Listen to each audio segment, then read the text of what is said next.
তুফান খুব ভয় পেয়েছে রে।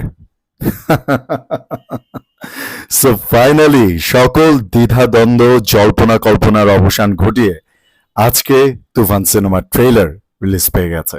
সো একদমই কথা বাড়াবো না, আমি আহমেদ শাহরুখ চলেই আসলাম তুফানের ট্রেলারটা কেমন হয়েছে সেই রিয়াকশনটা দেওয়ার জন্য। Let's go to the reaction. Toofan মানুষ নয়,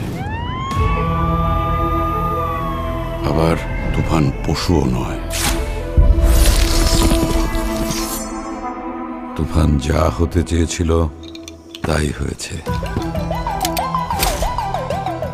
রাক্ষস।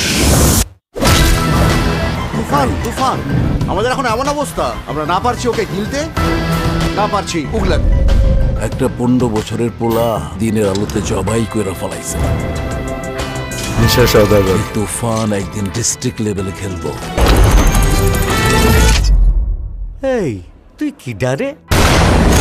ওহো সালাউদ্দিন রাবলো।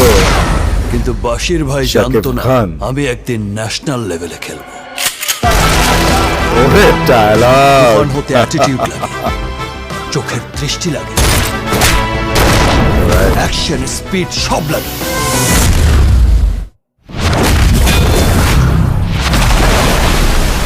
এই গল্পে একটা প্রেম মিসিং আছে স্যার। দুষ্ট কোকিল রাজির রাখায়। ও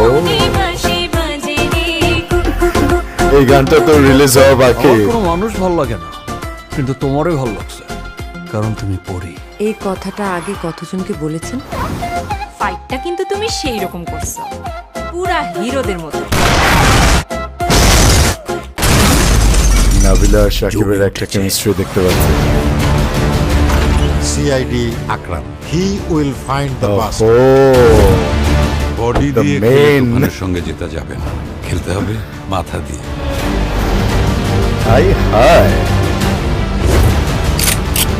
এইরকম টক্করওয়ালা লোকই তো দরকার হিরোর সাথে। পোষ মানা A tale of a beast.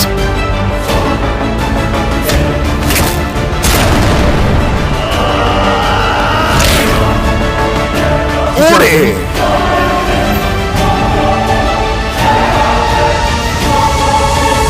পোড়া মারাত্মক, খতরনাক খতরনাক। ওরে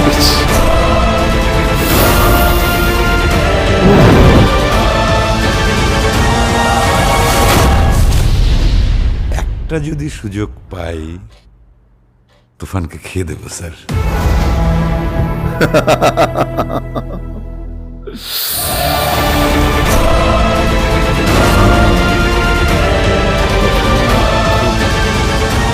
করে আসলে কি বলবো, মানে আমার জীবদ্দশায় বাংলা সিনেমার এই লেভেলের ট্রান্সফরমেশন আমি কখনো দেখব আমি এটা ভাবি নাই।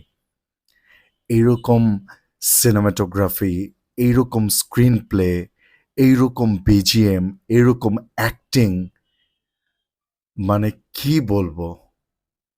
তুফান আমার দেখা এ পর্যন্ত বাংলা সিনেমার ইতিহাসে সত্যি এটা তুফান, সত্যি এটা তুফান। এবং আমি মানে ট্রেলারটা একটু রিলিজ না দেওয়ার পক্ষে ছিলাম। কেন ছিলাম? কারণ বাংলা সিনেমায় অনেক সময় দেখা যায় যে ট্রেলার রিলিজ দিতে গিয়ে গল্প বলে ফেলে, বাট রায়হান রাফি ভাইয়ের এই জিনিসটা এত ভালো, উনি ট্রেলার অ্যান্ড টিজগুলা এমনভাবে কাট করে, এত সুন্দরভাবে প্রেজেন্ট করে যে ওখানে আসলে কমপ্লিটলি আসলে বোঝার উপায় নাই যে আসলে কি থেকে কি হতে যাচ্ছে। এবং যেহেতু রায়হান রাফি ভাই অলরেডি বলছে যে তুফানে এন্ড ক্রেডিট সিনে বাংলা চলচ্চিত্র ইতিহাসে সবচেয়ে বিগেস্ট সারপ্রাইজ আছে। সো এইটা তো আসলে, আর চঞ্চলকে যেরকম দেখলাম যে ঠান্ডা মাথার একটা প্লেয়ার, সাকিবের যে সোয়াগ অ্যান্ড অ্যাটিটিউড, হ্যাঁ, এবং আমার কাছে মনে হচ্ছে যে একটা টাইম ফ্রেমের ভিতর দিয়ে নাবিলার সাথে সাকিবের এটা ডাবল রোলও হতে পারে, আবার সাকিবের এটা আগের মানে তার মানে আরো বয়স যখন কম তখন তার নাবিলার সাথে কোনো একটা সম্পর্ক ছিল, তখনকার সময়ের গল্প, তখনকার সময়ের কথা, এরকম কিছু হতে পারে। তারপরে তার মিমির সাথে পরিচয় হয়, এরকম কিছু হতে পারে।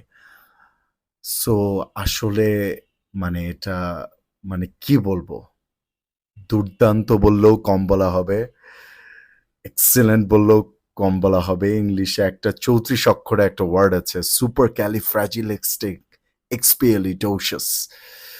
34 অক্ষরে একটা ওয়ার্ড, মানে হচ্ছে এক্সট্রিমলি বিউটিফুল, এক্সট্রিমলি মানে কি বলবো, এক্সট্রিমলি ডেঞ্জারাস, এক্সট্রিমলি খতরনাক।